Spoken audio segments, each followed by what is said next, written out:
before I made this channel, I dropped out of uni.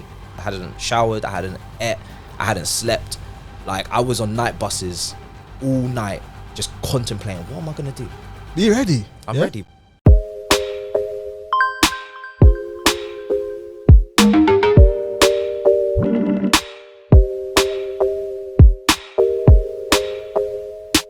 It's man like Dan. Come on. Welcome to Melanated Proud, where this channel is all about inspiring, showcasing and empowering the black community. So if you're new to this channel, that's what I'm all about. I'm on a journey, and currently right now I'm interviewing people that have gone through all walks of life. And what I want to show most of all is that everyone's got a story. Doesn't matter who you are.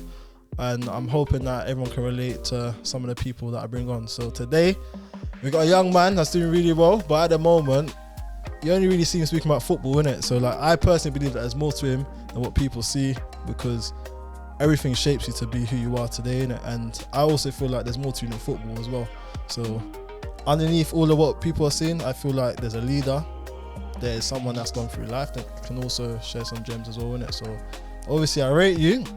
Big so up. Thanks for coming on, yeah? Big so up, let's brother. introduce, just in case you don't know him, innit? Because everyone here might not be into football, innit, or sports. So what I want to say, this man is a big boy content creator, yeah? He's not a small fish, he's a big boy content creator, innit? So let's welcome the young man, Matisse.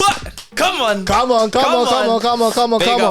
It's a pleasure. It's a pleasure to be on. And yeah, man, it's nice to have a break from talking about football, because I speak about football all the time. There's only so many times you can say that 100%. the right back needs to overlap. Do you know what I mean? So it's good to do this, man. All right, cool. So my first question, I'm going to get straight in. Did you expect to be where you are today? Wait. Guys, if you want the rest of the answer, like, comment and subscribe, okay? Go on. That's a tough one, because this is my third channel. People don't know this, but they think this is my first channel. It's not, it's my third. I had a channel that when I was probably maybe 15, 16 with my best mate, where we were just reacting to like Shrek is Love, Shrek is Life, or just anything, like just random stuff. Doing challenges, you know, like old school YouTube stuff that you would have seen, like, you know, mukbangs and whatnot. And then my second channel after that was a podcast, and that was more based on storytelling and experiences that I've had, and sometimes even politics, like American politics. When Trump was going for office, we would like obviously like kind of talk about that, because that was mad entertaining. It was crazy what he was doing. So this is my third channel, and then it went into football, but it started from being on Twitter, building a base, making short videos in my uniform, in like Tesco uniform, coming back from work. Sometimes I've only seen 45 minutes of the game, and I'll go and do the review, or I'll go and speak on a certain topic, and the video will ever so slowly will keep making more videos, keep getting more views, and then I'll make the channel that I have now, and people will see that, okay, he's here. But it was a couple of channels to get here. Yeah. How many subscribers you got? 65. So that again? 65K. It's not bad. It's not bad. No, you're doing great. But I love to hear that. By the way, I'm gonna add his channel into the description as well. So Thank you. Guys, check it out. But I'm happy that you said that, because obviously I didn't know that you had channels before. All I heard is that obviously you was on Twitter first, and then you was on that for a bit, and then 2 years later you was on YouTube 2 years, and now you're on 65K. Yeah. It's like all in a bag. The other channels didn't even make it to 1,000. Yeah. So But I'm saying, this is what people don't know. yeah, I was doing 24 views, 47 views, sometimes a couple hundred max, like not even breaking 1,000 views most of the time. So it was a struggle, but Let's talk about struggle though, yeah, like, because had to be obviously done. people can obviously check what you're doing right now, just see a lot of highs in it. Yeah. And obviously, realistically in life, there's not always highs in it. So I want to go a bit deep in it. So like I said off camera, be ready. I'm ready, bro. Be ready. I'm say ready. that. So what would you say was some of your lows? I would say before I made this channel, I dropped out of uni. So my mum was sometimes a single mum when I was younger, but also then was with my stepdad for a large part. But they made the decision to come to Ireland, and they come to Ireland because obviously, you know, the uni fees in this country is just insane. It was, what was it, 9K a year, whatever. And also it's not particularly safe in London as well. Young family, I've got 3 younger siblings. So they moved to Ireland for safe safety, security, but also the uni fees for school, and you know, they want me to have a stable job. You know how it is, be an accountant, you know, be something stable income year in, year out, whatever. But I was decent at accounting in the, you know, the earlier years, but once it started getting to the final years, I was just like, this is too boring. I'm not really clashing with the personalities in my class because their numbers and, you know, accuracy and they're fixated on it and they love it. I don't love it, and I can tell I don't love it. And when I don't like doing something, I've realized I'm very quick to drop it. Like I won't persist with something that I'm not enjoying.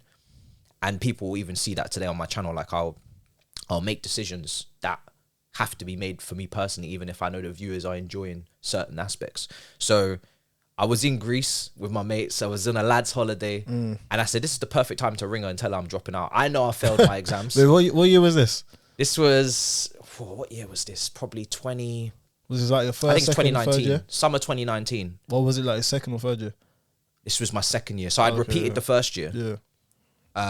Got into second year, and then I knew I was failing that second year, and I wasn't going to repeat that because I was paying for uni as I went along, working in Tesco on the weekends, paying whilst I was there. So there's no debt, which was good because now I don't have to pay anything back. But I knew I couldn't be asked anymore. Like I was not interested. I wasn't even going to class. I was going gym, or I was, you know, going cinema. Sometimes I weren't going in. Like I was not interested. So ringing her and telling her I'm dropping out was a moment where it was like, and I've had more tougher moments that I'll get into, but this was like a moment of, you feel like you're letting someone down, but you have to let them down. And you know that they're just, you know, I'm doing it from Greece on purpose because I know that, listen, once I hang up this phone, I'm jumping in the swimming pool and I'm just going to just pretend like this didn't happen. And I'll deal with this when I get back home. But I knew that when I was ringing her, making that call, as much as I'm having fun right now in Greece, I know I'm massively disappointing her because she has uprooted, and she's like all about her kids. Everything is about her kids. Her whole life, she's put it around her kids. So I knew I was disappointing her in that moment, but it had to be done. And disappointing your mum is one of the worst things that you can do. It's one of the worst things you can feel. But it had to be done because I knew whatever I'm gonna do, and I didn't know I was gonna be a YouTuber again at that point. I'd already been a YouTuber a couple of times and I'd not got anywhere with it. But I said, whatever I'm doing, it's not accounting. So I'm dropping this. No, hats off to you, man. That's a big move, man. Because like, I feel like a lot of people can find themselves in a situation where it's not really working, or they don't really feel like this is their minute, but they might stay in it for different reasons, because maybe fear of disappointment. And so everyone knows that can be a hard step to make, especially if you feel as though it can flop. But you just like, you know what? Either way, this isn't it. If you know, I drop out, and if I don't make something of myself from that moment, what then? But do you feel like that uncertainty gives you the drive to like make sure that you don't mess up? It's the fear to fail, really. It's the fear to fail, because you know that you've just walked away from stability potentially. If you don't make something of yourself and almost prove her wrong, as to say, okay, I made that decision, you're not happy with it, you disagree with it, I'm gonna show you why I did that. If you fail now from that moment, then I mean, every Christmas at the dinner table, it's just going to be, I told you so. Do you know what I mean? Everybody's just going to be looking at you like, what's really going on? So I, from that moment on, I knew I was almost, I mean, you can move out of your house, or you can go to uni and you feel like, okay, I'm a man now, I'm an adult now, and I've stepped out of the bird's nest. But when I made that phone call, I knew I'd stepped out of the bird's nest. Like I knew I'm flying now. Like I'm on my own. Like I can go back home. I can, you know, go and visit 100%. I can stay, but there comes a point where you don't want to live with your parents anymore. There comes a point where you know, like, okay, it's game time. Like it's time to actually go and accomplish something, or go and make something of your life. Go and actually put something together. And when I made that phone call, as soon as I hung up, I knew I'm on my own now. Like I need to figure it out. Did you always feel as though you didn't want to pursue, let's say, higher education? I just never enjoyed studying. I remember in maths when I was 15, 16 doing GCSEs, I had this teacher. I used to go to Forest Hill Boys in Sydenham, so in South London. And I had this teacher, Mr. Joseph, unbelievable maths teacher. One of my favorite teacher of all time. My best friend, Saj, shout out to him. He'll attest to it. Like he loved it. He loved him. This guy will do extra hours after school. He'll get pizza. He'll go over things he weren't in class before, you know, really give you extra attention and try and make sure that you pass, because getting a C in maths was just crucial. Like if you failed maths, people would be like, what's the next play? Do you know what I mean? You needed to try and get your C. So I was just chilling in set 3. One time I got in set 2, got too cocky, I thought I was a B student, talked too much, didn't listen, back to set 3 next year. And then here I am. Humbled immediately. And then here I am now, sitting my second like repeat, still trying to get this C in set 3. And this teacher is literally keeping me in higher, because he's like, you can get a C in higher. I'm not dropping you to foundation where the percentages are higher and whatnot. I don't know what it is now. Now there's different grades and whatnot, but he's like, listen. So it was a tough task to get that, but it took him going above and beyond, which 99% of teachers wouldn't do. That's your class. That's the time period. After that, don't talk to me. I'm in the staff room. Like, he went above and beyond, and even then, it was still it was a massive push. It was like a gust of wind behind me to get that grade. So I knew I wasn't a massive studier. And when I went to work experience, I always enjoyed it. When I went in Croydon Park Hotel, I did work experience there. One of the best work experience I've ever done. I loved it. Just being active, doing things and learning on the job. I was enjoying it. So, but but the thing is with me, I was never going to go into construction or any sort of like kind of manual kind of job. That wasn't really for me. I wasn't the strongest. I wasn't that kind of guy. I wasn't good at like tech, building things or anything. I was more like drawing. I was more of like a art kind of guy. So yeah, it was a tough one. It was a tough one for me, like trying to find where you should place yourself. Because I feel like a lot of people are like trying to figure out where they should be, just in general, like even older people, so not even just younger people, like those that are maybe 30s, 40s, like some of them, because they have taken a path that they didn't really feel 100% on, but it just made sense. I feel like some people are also in that sort of space where it's like, what should I do? So it can happen a lot, man. Like you said, there's been many more lows in it. So what I want to know is like, okay, one of my questions is like, has there been a time where you have literally felt like you wanted to give up and you just felt hopeless? I think, so I moved to England. This was after the Greece trip, and this is after I dropped out of college or uni. And I've moved to London now because I know I used to live in Ireland for 5 years. So I was born in London.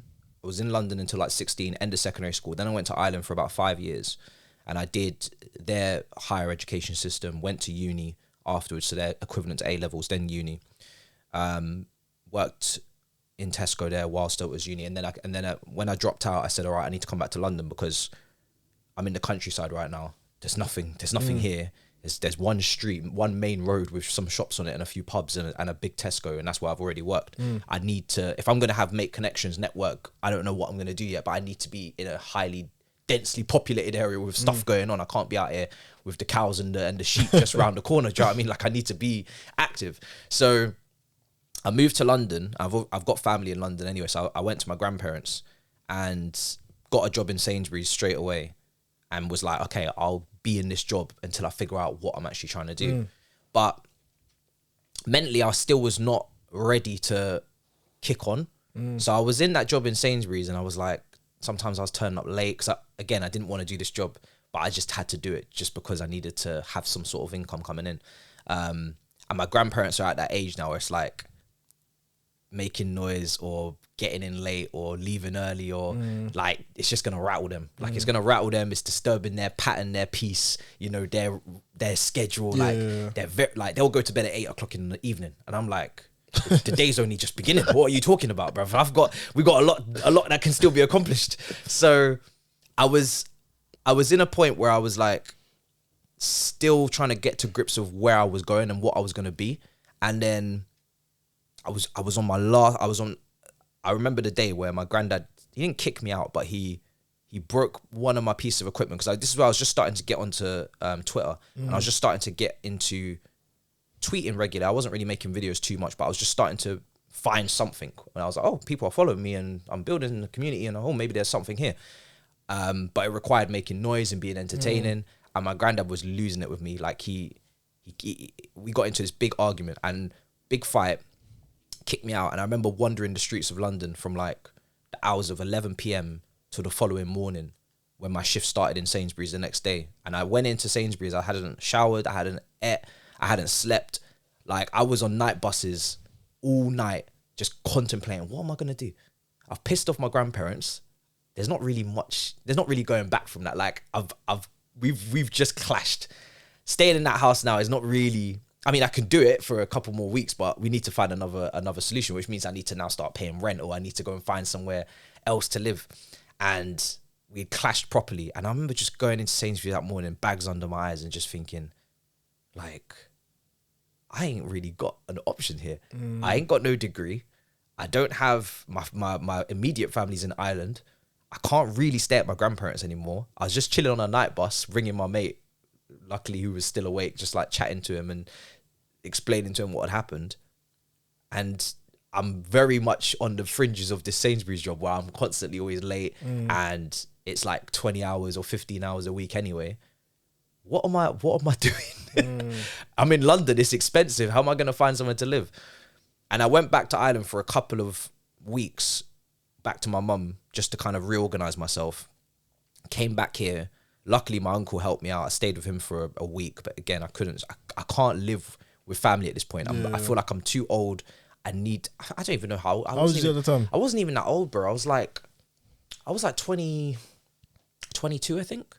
So I wasn't even like mad old. You see people who live their parents much older now, but I just couldn't do it.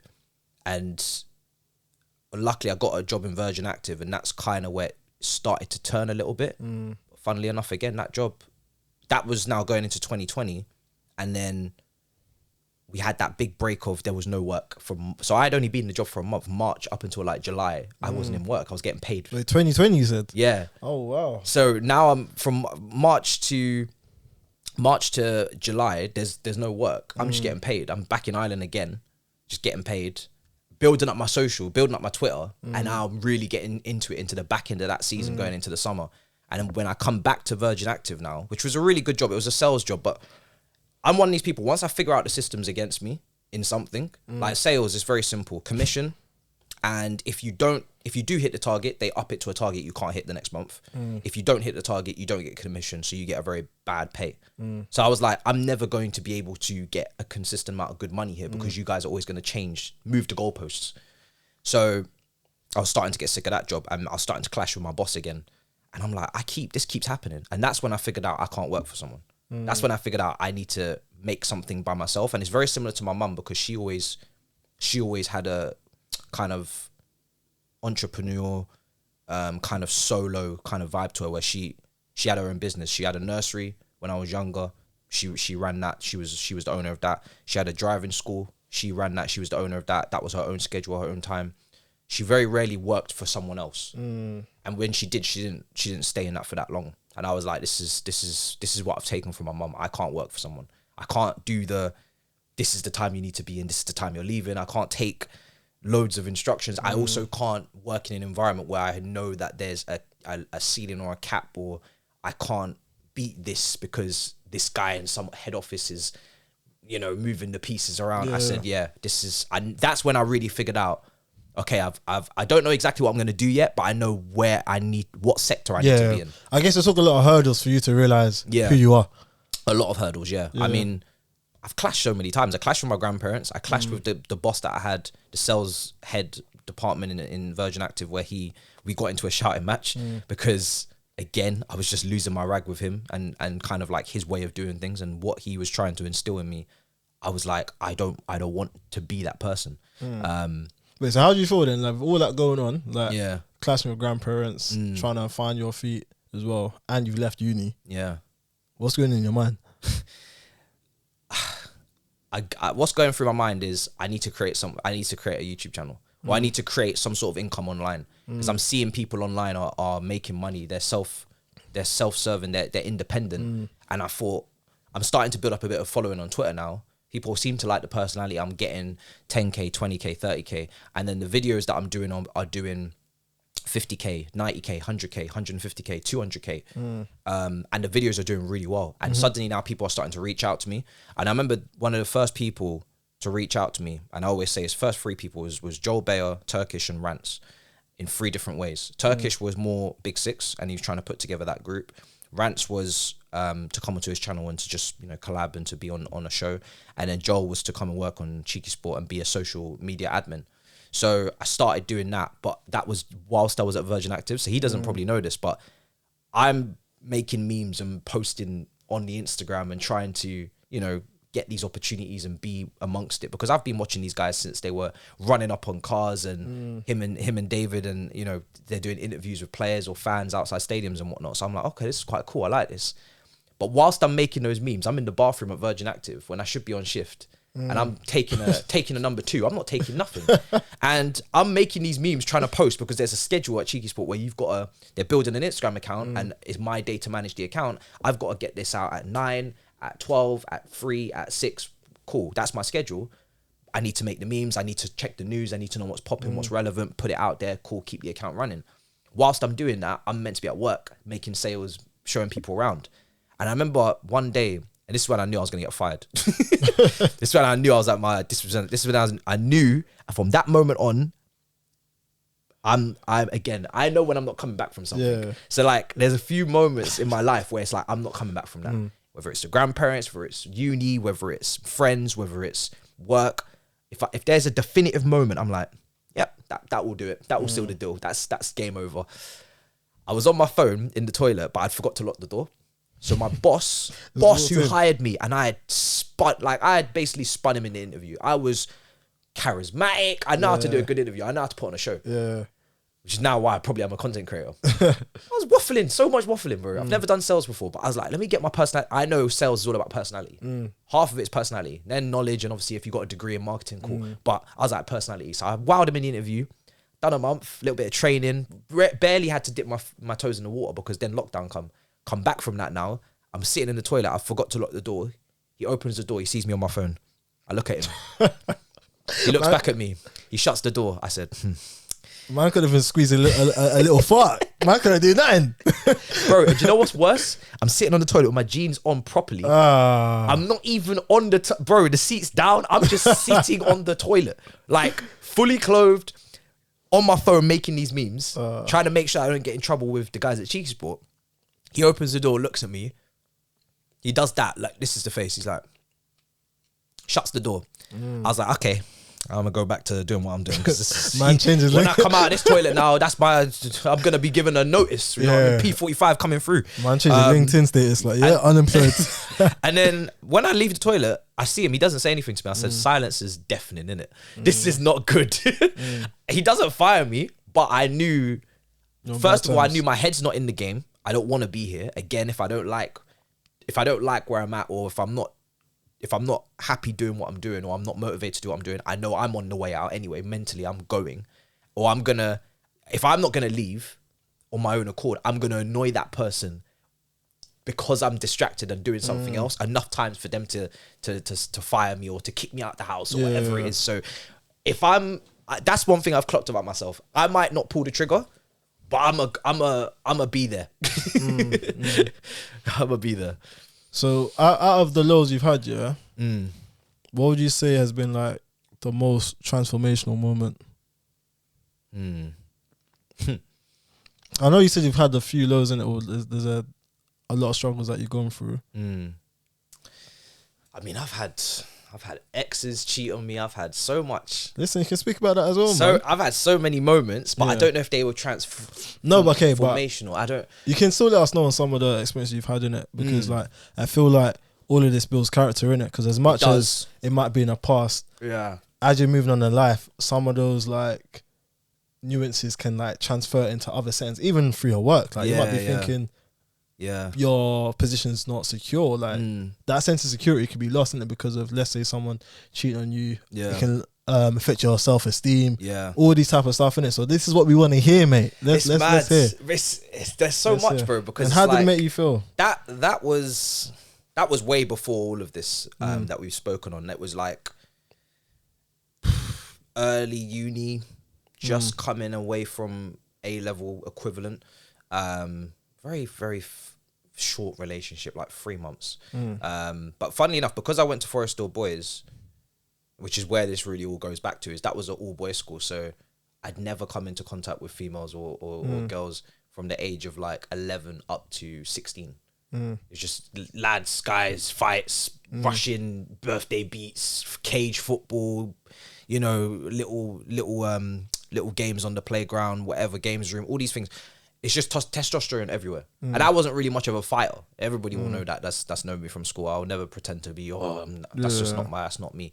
I've had a few fights because I've been forced into, I've had to fight. Like, it's just, boys, in an all boys school, it's very rare you're going to get through the whole thing without having to fight someone. Through the 5 years from year 7 to 11, someone's gonna make you have to fight them. But that wasn't really my speciality. that wasn't my MA. Yeah, so yeah, it was just all testosterone. It was all a lot of but there's always variety. There's always people that are maybe more nerdy, or there's more emo, you know, whatever. There was the parts of it was a massive playground. You had the cage guys, you had the guys that did weed, you had the guys that just wanted to just chill. You had all sections of the playground. I was pretty good at going into all sections, so I've always been able to relate to, or at least communicate with, all types of people. I've not ever been specifically in one group. I can go to the cage guys and the guys that are the cool, you know, footballers. And I went to the same school as a Joe Gomez or Casey Palmer, you know, plays for Liverpool now, Joe. I was cool with him. But then I could also be cool with the you know, the emos and the guys that are, you know, a little bit more quirky or a little bit more crazy. So yeah. No, I mean, you don't have to go into like what exactly happened, but like, I guess you can talk about how it made you feel when you found that, and like moving onwards. Yeah. Do you know what? Because in this school helped me prepare for a moment like that. Because in this school, I've been popular. I've also been very unpopular, bullied. When I fell out of 2 close friends, or to be honest, that was of my own making. I kind of just, I don't know what. I can't Wait, when you say bullying, like, was it verbal, physical? Both. Yeah, both. I've had in that school, like I said, I've had great times. So I've been popular and I've been cool with everyone in the year. And I've also had Facebook pages made on me, you know, where they've given me a nickname for my appearance or I've had moments where I've had a certain person, I'm not going to name him, but a bully who I know is onto me, a couple people that are onto me. I used to sell Lucozade and cookies. So I used to do that with my best friend. He was quite a big guy, strong guy. But if I was out on the field on my own, I could be an easy target to get robbed by the olders or whatever. I mean, from year 10, year 11s will try and rob me. So I used to get robbed for that. But that was, again, maybe where the first entrepreneurial moment was happening, where it's like, I need to make my own money. I need to pay for this Xbox because mum's not going to buy it for me. So that was the first time where I was like, dealing with money or making money on my own, and I was like, oh, this, I've got to go to the shop and get this, and I've got to go and prep that, or Kool-Aid, I've got to make this, or cookies, I've got to get those, get them with a deal at Sainsbury's, sell them at a price. So that was the first time, like, business wise, I was kind of moving in a direction. But then the getting bullied, because coming into school, and it's weird because when people talk about getting bullied in school, you obviously hear some tragic stories and you hear some bad things, people mentally diving, nose diving. But it did build up resistance. Yes, I have a couple of cries here and there. But then I started to embrace the villain arc. I was like, everybody hates me. Okay. So I'm coming in now knowing that. So it's not a surprise to me anymore. I've been through this for a good few weeks, months now. I know people don't like me, or I know a certain section of people don't like me. I know when I step foot onto that playground, if someone catches me, they're going to try and rush me. Or they're going to try and, you know, roughen me up. So then, sad, but I would start going to bathrooms, Nintendo DS, I'll just be playing. Or I'll chill in the games room inside and I'll just be chilling. Wait, but sorry. All of that, yeah, it seems like self-defense mechanisms as well. So, like, do you feel like you felt... Because I wasn't a fighter. Yeah. So do you feel like you felt rejected? Because now when you even think about your ex as well, was it the same sort of feelings coming back up where it's like, no one likes me, that rejection? It's... And I've always... It's a weird one because I've never been completely alone. I've always had mates. Yeah. I've just sometimes had way more mates than other times where I've had only a couple of mates. That whole world's against me kind of, I don't know where it comes from. Just in a small setting like a playground, it's very caged in, it's fenced up. You feel like, yo, I'm in prison here. Like, this is like, do you know what I mean? It's like a prison. Like, this is the time that I can enter at 9 o'clock in the morning, 3 o'clock I leave, and I'm in here and I can't get out. There's a community police officer at the front gate. I really can't get out. Like, this is like really quite claustrophobic. But It wasn't. I don't know if it was rejection. It was. I mean, for the ex, for sure, it was. It was like, come on, man. This is 3 months. I had been very hesitant in getting a relationship with her in the first place because I kind of knew that she was a bit of a wild card. Yeah. She was cool, but she was someone that wasn't consistent in her actions. Like she would do things and it's like, oh, not again. Or, you know, she was very, because I did art, I know what artistic people are like that go to art college or go, there's a certain type. Art students are very like wacky, but that's why they produce what they produce. They're a bit crazy.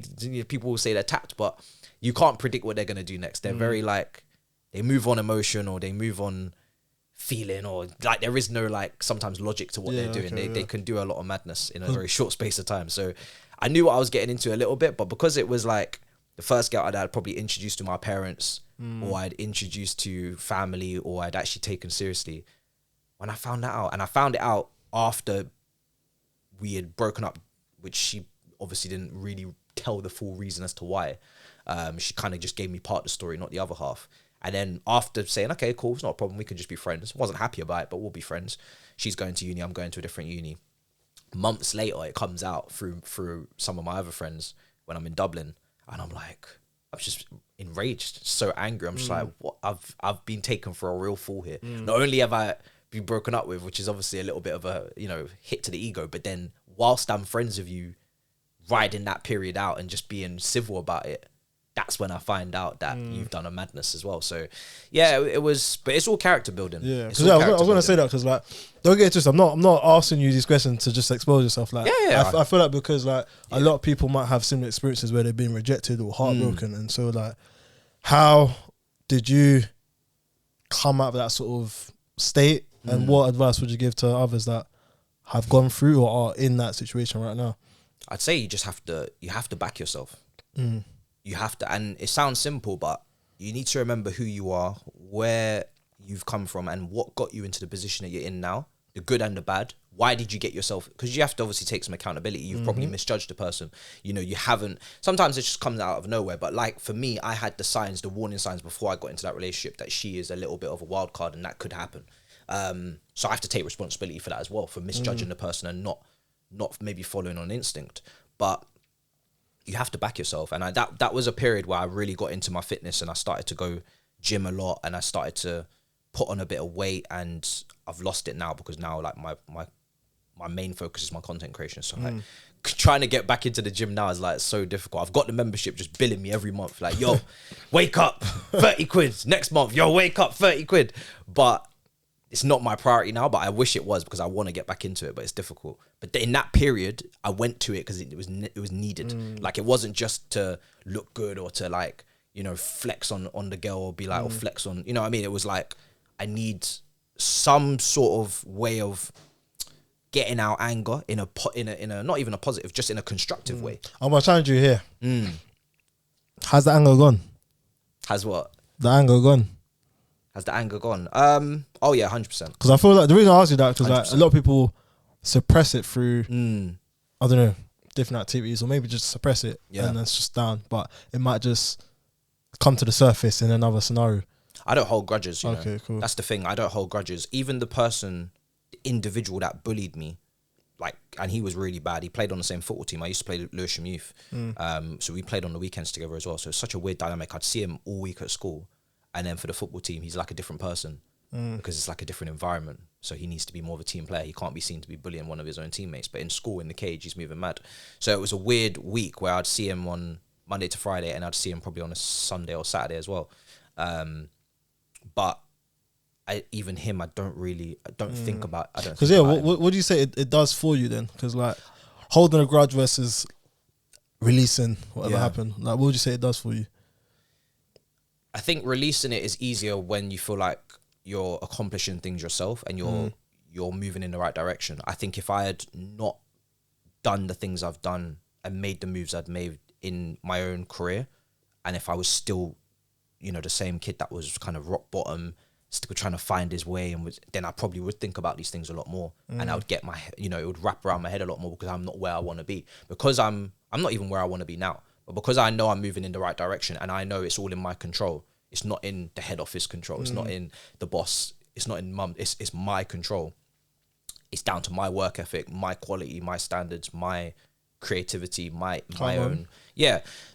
Because I know I have full control over my own life, and I'm happy with where I'm at, but I've got goals, and I've got too much now to think about, and too much to accomplish, and too much to do to think about these other things. So that helps me let go. Now that I talk about it, I'm like, wow, what a funny time. Like, I got to go back and really dig in the archives. See, you hit on the nail, because like it took you to change your perspective and like focus on other stuff. That allows you to think about what is coming ahead rather than thinking about what happened.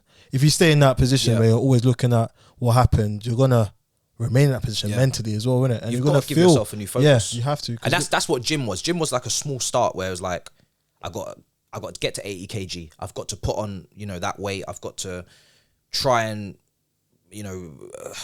fix my chest, because when I'm doing these bench presses, I'm not getting the same results as the other person. Maybe genetics, I don't know. But that was my focus in that moment. I was like on the protein shakes, going gym every day. I had a gym partner, so like she was really helpful in just staying consistent. And it wasn't something that probably was never going to last. I was never, I'm one of these people that got a very fast metabolism. So if I don't constantly eat that, God knows how many calories I need to eat to keep at that level, it's going to all fall off. Yeah. So it was never something that was probably going to be something that I stuck with consistently, but it was just a good focus and distraction to say, okay, zone in on that, do that whilst all of this is going on. And then when you're ready to address it properly, then address it. And that's where my old channel, the podcast that I did with my best mate, where we would tell these stories, and I spoke about on there about this whole cheating situation, or about, dropping out, or like, that was almost therapy, because now I'm speaking to my best mate about it, and he's taking it in, and I'm talking about it there, because therapy is expensive. Yeah, it's true, man.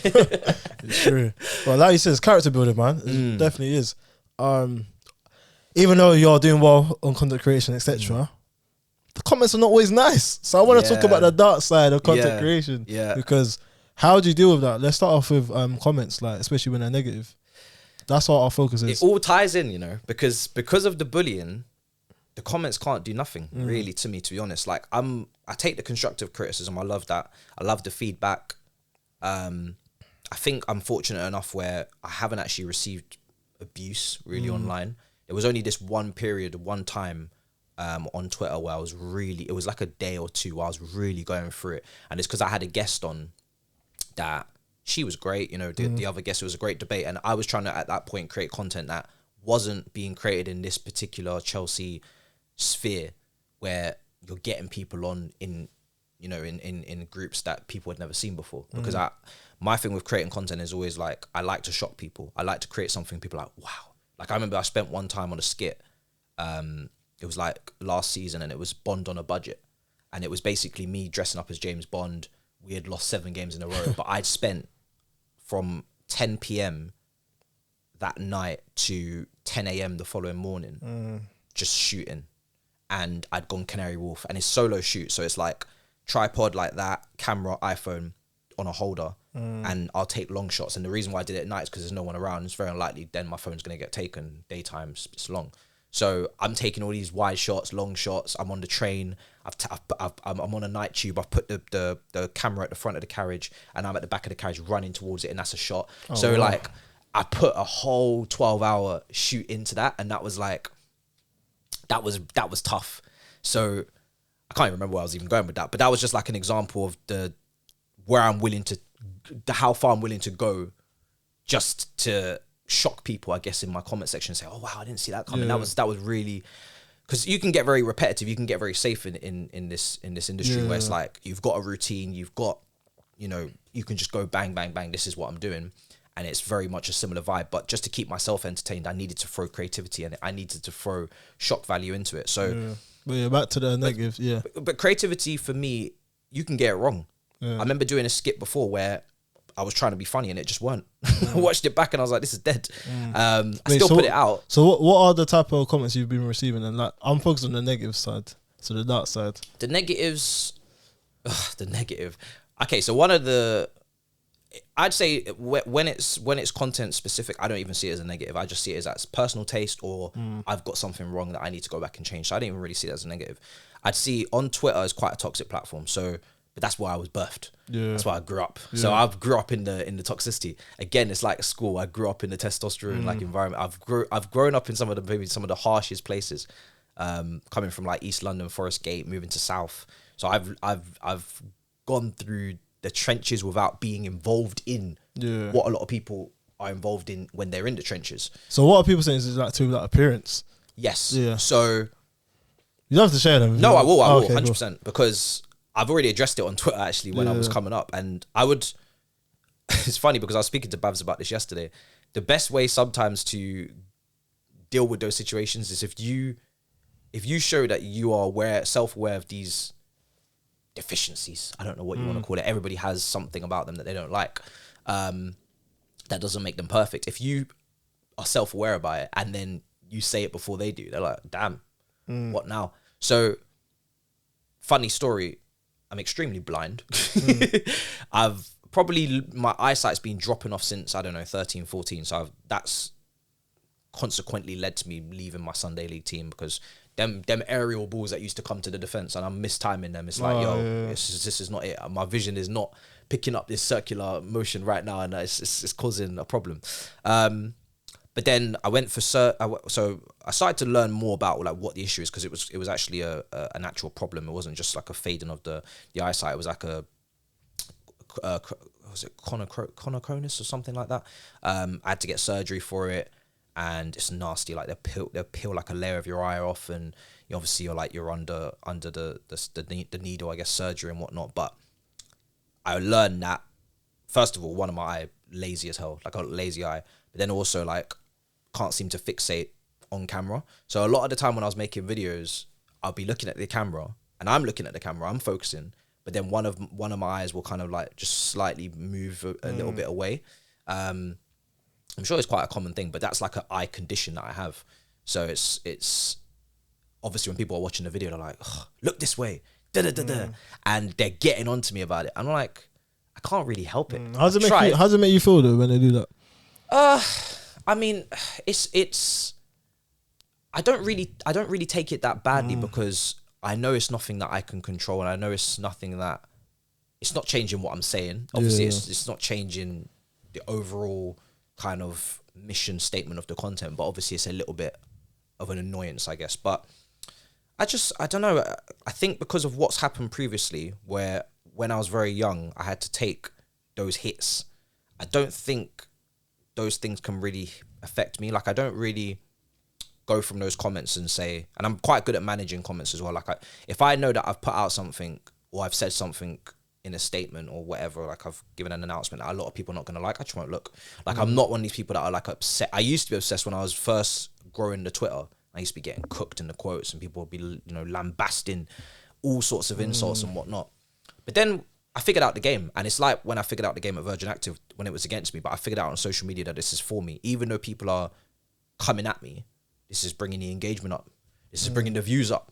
This is bringing the followers up. So I wasn't money. I wasn't even making money on Twitter then. Like, you couldn't make money, but I know that was growing my following. I was like, I'm not trying to get bullied here, or I'm not trying to take these hits. But at the same time, what they're doing is not benefiting anybody but me. You know what I mean? Like, you're just bringing more attention to what I'm doing from a creative standpoint. So you can aim these shots, you can make these insults, but you're just giving me opportunities. Like, you're the reason why I'm on Sky Sports.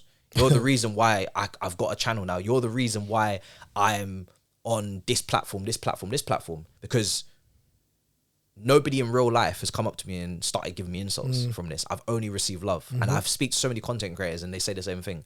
For all the heat you might get on Twitter or on TikTok comments, it's fine. When you go outside in real life, real interactions, people are saying, oh, I love this, Big Six, I love this. It's love. So, and I've met, and it's funny because I met a troll one time when I was outside Wembley Stadium, going to a cup semi-final. And when the persona that he built up online and what he had come to me in person with, which was much more shy, reserved, quiet, introvert almost, I said, wow, you're not like that Juicy Jorginho. You're not like that guy on Twitter that had the nice dark cold Avi, sunglasses with the, I don't know, some characters from some film, and nah. What are you saying, bro? You're not only are you young as hell, like you're really young, but you're also like really withdrawn and shy and you weren't really sure how to approach me and you were nervous. And I said, nice. So this is all just a facade. And that, you know, because you can't see these people, I'm not saying they're not real, because they are real. You know, unfortunately, like, people like to say, oh, this is not real, this is Twitter. No, these people are real. These people are lawyers. These people work in real jobs. These people are, you know, they're doctors, they're nurses, they're bus drivers. These people are real people. Don't get mistaken. But these people, when they go on the app, and because I was birthed there, I know all about it. And that's why it can't rattle me, because I grew on there. I know the game. I know how the game goes. And they're almost just, they've built a separate character to put there, and then they just go off about their business. But when you see them in real life, they couldn't be further from that. And if they are like that, I haven't come across them. But notice how, like, they're trying to make you feel a type of way to almost like dispossess your power, your control. Because at the end of the day, you have the control. Yeah. But like, by you reacting to them, that changes the power shift, isn't it? Now they're the puppet master. Do you get what I'm saying? I've always realized I'm the creator, they're the consumer. They can only consume what I put out. If I choose to re-record because my eye was a bit wonky in that video, then that will change the course of the comments. If I can't be asked to do that because I'm more than happy and content with what I've just created, then I'll put it out and I know I'm going to get cooked. But like, I was always very honest with my audience. So a lot of people, that's where they first knew me from, was Twitter. So they would see me rocking up in the Tesco uniform or Sainsbury's uniform straight after shift and go and put out that, you know, go and do that video in uniform and talk about Chelsea and then put that out. And then I'm very good at reading the room. Like I said to you earlier, I'm good at getting along with lots of different types of people. So once I started seeing them cooking me, not only did I say sometimes I might cook myself, and that was kind of my exit of Twitter, of pretending like I cared. Like, it was like, they keep saying this, they keep saying this, they keep saying this. And I would go through every single kind of hate comment I've got that was of, I don't know, not validity, but that had gained traction over the years. And I'd say, I can't take it anymore, I'm going to YouTube. And I'd walk through the door. And then my friend was on the other side. And then I'm now you know, the next video is me on YouTube saying, guys, they've been bullying me on Twitter, I can't take it anymore, so here I am, I'm on YouTube, please take care of me. You know what I mean? Like, I'll have a side to me where I will join in.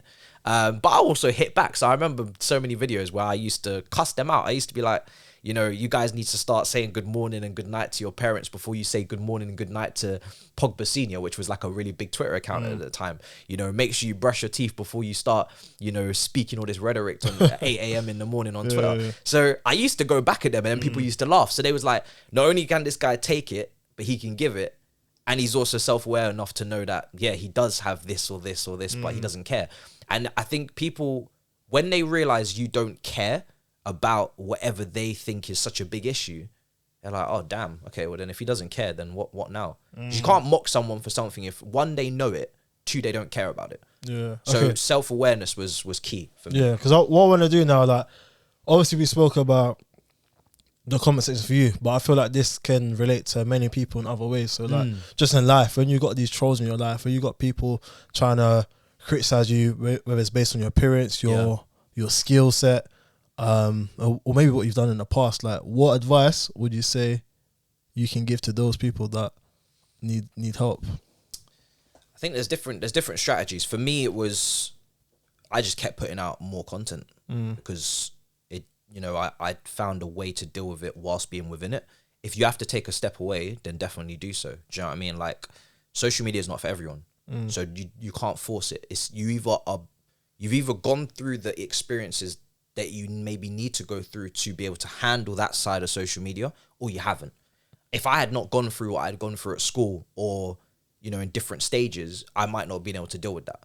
If I had grown up in another place that wasn't Forest Gate or Sydenham or Annerley or Croydon, if I hadn't grown up in that area, maybe I was in Kensington, you know what I mean? Maybe I wouldn't be able to handle it. I would be like, yo, what's going on? Do you know what I mean? I would have walked away. So it depends on your environment and what you've built up in your backlog, I'd say, of character building traits, what attributes you've got to go up against what you're facing. Because I always say to people, you can't change these. You can, if you want, you could try, but you're not in control of other people. You're not in control of what other people are going to say, do, act. All you can do is be in control of what you're doing. So it's all about your perspective, your way of dealing with it, and the way you see it. And if you can spin it in a comedic way, or you can spin it in a way where you can almost not only rise above it, but, you know, like I said, you can kind of take the mick out of it a bit. But that comes from a confidence, and that confidence has to be built up from somewhere. So for me, it was just going back and forth. But for others, it might be just to put it to the side and learn about yourself more to the point where you know, because people don't know themselves sometimes. They don't know themselves as well as they need to be able to go up against people who don't know you but think they do and will say things about you. If you know yourself 110%, every single good thing, bad thing, you know, your weaknesses, your strengths, if you know about yourself to a T, then people that don't know about you can't talk to you. But if you don't know yourself, that's where the doubt comes from. And you're like, oh, maybe I am this, or maybe I can't. And that's the problem. If you don't know yourself to a T and you haven't done that homework, and you haven't, you know, reflected, and you haven't sat down, and that's where that channel comes from for me, where it's not even a thing where I needed subs or views or money. But that channel before this one was basically therapy. It was basically a find out about yourself. It was a reflect on all your moments, your highs, your lows, talk about them with your mate, and get 42 views, but do that homework. So now when I come onto a channel now where, you know, we'll have 10K concurrent, I could easily get wrapped up in the comments and be insecure and, you know, but because I've already done the homework, you can't chat to me. Can't chat to me. Can't chat to him. You cannot. Honestly, you can't. And that's where it is. Yeah. That's where it is. But it's tough because you can't force these moments to come. This is life. They either happen or they don't, you know. You either get put in these situations before it escalates to a bigger, wider pool, or you find out the hard way when you get faced with all the people, and then you have to go and do the homework whilst you're in the limelight. So it's right. tough. Strong. Because like you've been saying the whole time, it's built your character, innit? And so like when you go through these experiences, you've kind of got a decision to make, like whether you're using it as like lessons, or whether you're gonna see it as a thing that's just haunting you and daunting you, and now you're falling into like a sort of mentality where you feel like you cannot thrive under these conditions. Like you said, not everyone is necessarily built for those circumstances, but I feel like more often than not, people haven't utilized the past experience they've had in the past to propel them to the next sort of level, innit? So like hopefully people can take that based on what you've said. So I just, do you know what it is as well? It's like, it's just been so many moments where it's like, sometimes you just step back and you're like, I can't believe that just happened. Do you know what I mean? Whether it's family things and it's like friction in the household, or it's like, I remember me and my brother got into such a big fight one time. He literally like almost basically stabbed me during a fight. But like, there's so many moments where it's like, when you go back over them, you're like, I can't believe that happened. I can't believe this happened. And you don't know why it's happening at the time. But then later on down the line, you take from these incidences or these moments, you're like, okay, like that needed to happen for this to be able to, you know, pass. So it's a strange one.